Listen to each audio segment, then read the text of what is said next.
법률가라는 거는요, 훈련을 받아서 생기는 종족입니다. 이건 하나의 종족이거든요. 그래서 법률가라는 종족들은요, 고도의 훈련을 받아야 돼요. 이 종족은요, AI라는 무기가 생긴 거예요. 아무것도 없었던 일개 변호사가 펌을 이길 수 있냐 없냐 이런 일들이 생길 수 있는 것이지, AI라는 게 생겼다고 해서 법률가가 없어진다, 이거는 말도 안 되는 얘기예요. 안녕하세요, 법사이다 박준광 변호사입니다. 형사 전문 변호사로 10년째 활동하고 있습니다. 제가 최근에 변협에서 편지를 받았어요. 직접적으로 말은 못하겠는데 그냥 통계만 얘기하면 2018년도서부터 2022년도까지 국세청 자료에 의하면 변호사 평균 수입이 이제 7천만 원이고, 대한변협인가에서 이제 월 평균 수임 건수 통계 나온 거 보면 월 한 건이에요. 월 한 건 수임합니다. 평균적으로. 월 한 건 수임하고 연 평균 수입이 7천만 원이라고 하면 좀 타당해 보이지 않나요? 변호사는 세상을 이용하는 자유이용권 같은 자격이에요. 뭐든지 할 수 있고요. 상방이 뚫려 있습니다. 이게 변호사의 가장 큰 메리트예요. 변호사 같은 직업이 없어요. 이 수치만 보고 평가해서는 안 된다라고 저는 말씀드리고 싶어요. 단적으로 젊은 사람들한테 그래서 변호사가 그렇게 국세청 자료 보면 평균이 7천만 원이고 월 평균 수익 금수가 한 건인데 너 변호사 권할 거냐? 권합니다. 여기는 천장이 열려 있어요. 어디든 갈 수 있어요. 변호사가 됐다고 해서 일정 수입이 보장되는 시대는 확실히 지났죠. 그게 아쉬워서 그런 말씀을 하시는 것 같은데, 이거는 정말 한쪽 면만 보는 거라고 생각을 합니다. 변호사는 반칙이 아닐까 싶을 정도로 모든 걸 할 수 있는, 의사 빼고 사실상 모든 걸 할 수 있는 직업이에요. 자, 세무사 하는 일 변호사 할 수 있어요. 회계사 하는 일 변호사 할 수 있어요. 노무사 하는 일 변호사 할 수 있어요. 다 변호사가 할 수 있어요. 그래서 새로운 영역을 찾는 것도 변호사들이 훨씬 더 쉽고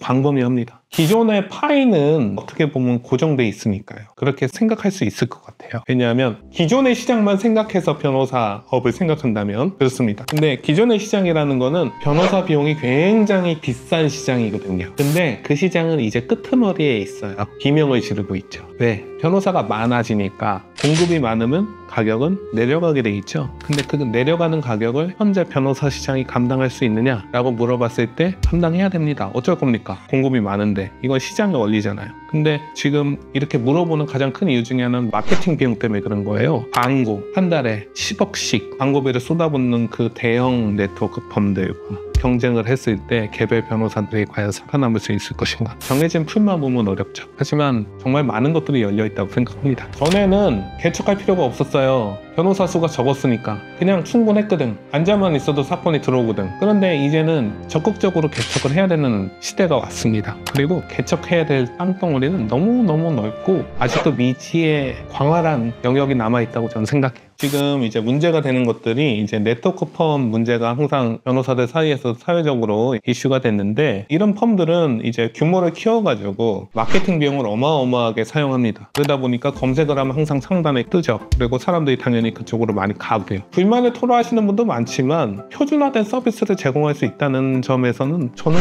그것도 나쁘지는 않다고 생각은 해요. 근데 대신 비용이 많이 올라갔더라고요. 광고비를 어마어마하게 쓰다 보니까 수입료가 올라갔어요. 제가 10년 전에는 조금 비싼 편이라는 얘기 들었거든요. 요즘은 의뢰인분들이 다 돌아다니세요. 돌아다니면서 가격 비교를 다 하시거든요. 요즘 제일 많이 듣는 말이 변호사님 싸네요? 진짜 그런 소리 많이 들어요. 광고비가 들어가야 되는 펌하고 저처럼 이제 광고비를 거의 안 쓰는 변호사들하고는 수입료에서 차이가 날 수밖에 없죠. 근데 아이러니한 거는 제가 생각엔 제가 마진이 더 많이 나는 것 같아요. 제가 알기로는 1,000만 원, 2,000만 원은 우습게 나가거든요. 변호사 1인당. 그럼 광고비를 안 쓰면 그건 고스란히 고객들의 이익으로 돌아가지 않을까. 이러면서 이제 변호사 시장이 정상화라고 생각해요. 지금은 사람들이 옛날에 마케팅이 없어도 장사가 됐던 시대를 생각하니까 지금이 어색한 거예요. 근데 기본적으로 시장을 생각해 봅시다. 어떤 분야에서든지 마케팅 비용을 줄이고 마진을 최대한 많이 남기는 기업이 강한 기업인 겁니다. 변호사도 일반적인 기업한테 요구됐던 그런 능력이 개별 변호사들한테, 개별 펌들한테 이제 요구되기 시작한 거지, 그게 비정상인 건 아니에요. 아니, 변호사업 띄워놓고 일반 시장을 생각해보세요. 마케팅 안 하는 기업이 어디 있어요? 삼성도 마케팅 하는데 우리 재용이 형도 항상 마케팅 하시잖아요. 나오셔가지고 애플이 왜 이렇게 많죠? 너무 당연한 거를 경쟁이 없었기 때문에 그동안 안 해온 것일 뿐이라고요. 거의 대부분 다 상술입니다. 다행스럽게도. 왜냐면 우리나라가 선진국이 됐잖아요. 유감스럽게도 정관이 설 자리는 점점 옛날 같지는 않아요. 저는 이제 정관이유를 봤던 세대고 어렸을 때. 지금 정관은 그때에 비하면 정관이 아니죠. 진짜 그때는 돈을 쓸어 담았거든요. 근데 요즘은 굉장히 범위가 좁아졌고요. 일반적인 검사 출신 정관이 나와가지고 돈을 긁어 담을 수 있느냐라고 물어봤을 때 아니라는 거 우리 다 알잖아요. 그렇습니다. 시장이 굉장히 투명해졌고요. 더 투명해질 예정입니다.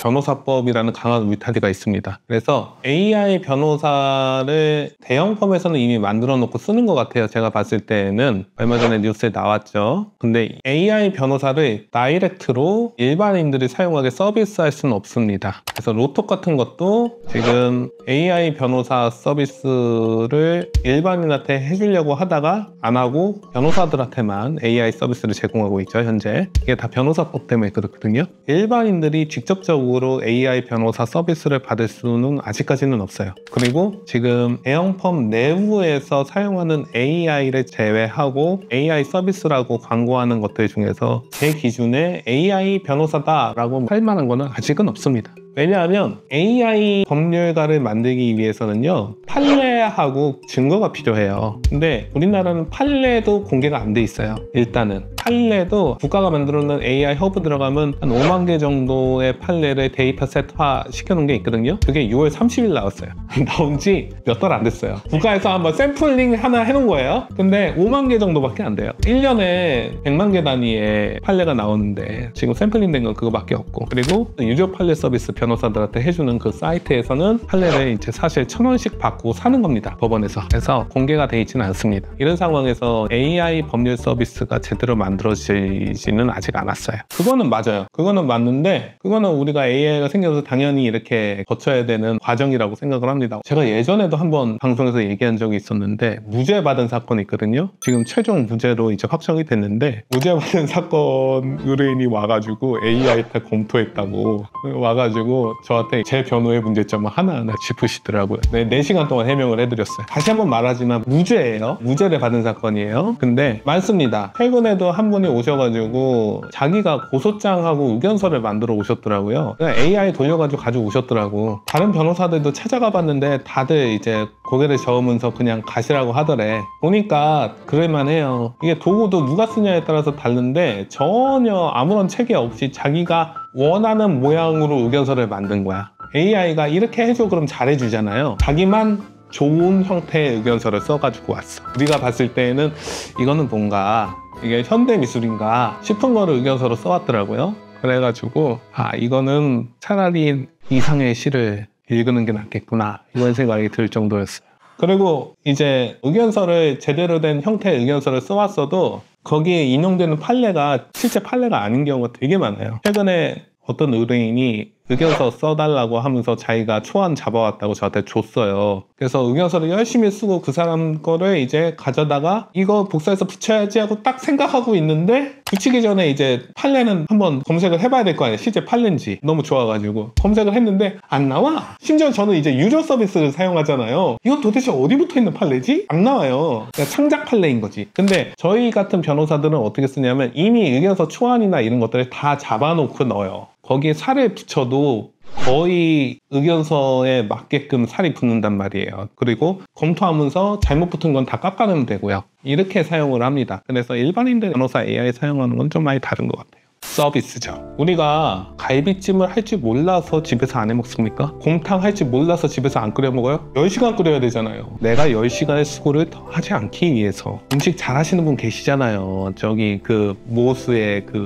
저도 칼질 할 줄 알아요. 근데 칼질 할 줄 안다고 나는 모수 가서 안 먹을 거야? 그거 뭐 내가 보고 만들면 되지. 그러면 말이 되나요? 아니잖아요. 법률 서비스입니다. 법률 서비스는 고도화될 거예요. AI가 우리가 예전에 300만 원, 500만 500만 원 변호사한테 줘야지 받을 수 있는 법률 서비스가 AI를 통해서 30만 원, 50만 원으로 디스카운트 될 겁니다. 그리고 반대로 얘기하면 우리가 1000만 원, 2000만 원 드려야지 받을 수 있는 서비스가 100만 원, 200만 원이 받을 수 있다는 얘기도 돼요. 서비스업입니다. 그리고 옛날 증기기관 발명됐을 때 생각해보세요. 지금 우리가 입고 있는 옷은요, 100년 전 사람들이 생각도 못했던 옷감들이에요. 눈물날 일이죠. 근데 그렇다고 해서 옷감이 다 싸졌습니까? 초고급 옷감들이 있죠. AI도 마찬가지입니다. 변호사업도 마찬가지죠. 이런 초고도 법률 서비스가 AI를 통해서 되게 일상적으로 당연화될 것 같아요. 지금 변호사님들 역량에서 AI는 아직까지는 크리티컬하지는 않아요. 판례 찾을 때 좀 많이 편리해지기는 했어요. 예전에는 키워드 중심으로 해서 판례를 찾아서 판례를 싹 다 봐야 되는데, 이제 야 이런 판례 찾아줘 그러면 몇 개 딱 보여줍니다. 그 해당되는 판례들을. 그러니까 시간이 확 줄었죠. 그래서 리서치하는 시간은 굉장히 절약이 많이 되고 있습니다. 지금 현재로서는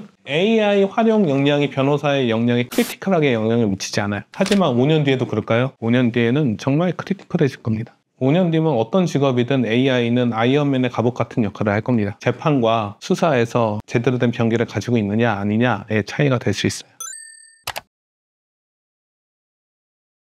변호사는 여전히 가장 유명한 직업 중에 하나입니다. 저는 권해드리고 싶어요. AI 때문에 변호사업이 막 영향을 미칠 것이다. 그거는 너무 당연한 거고요. 그거는 모든 직업에 다 해당되는 거고요. 변호사라는 직업은 그거를 가장 잘 헤쳐나갈 수 있는 직업이기도 합니다. 시대의 흐름을 가장 잘 대응할 수 있는 직업이기도 해요. 그리고 틀어박혀 있다고 하는데 변호사 되기가 많이 쉬워졌어요. 예전처럼 어렵지 않아요. 웬만하면 다 될 수 있습니다. 제가 봤을 때는. 그래서 얼마든지 변호사를 하고 싶으신 청년들은 하시라고 말씀드리고 싶어요. 여기 전망 좋습니다. AI가 생겨서 5년차 변호사가 30년차 변호사를 이길 수 있는 상황이 돼버렸어요. 해볼만 하잖아요.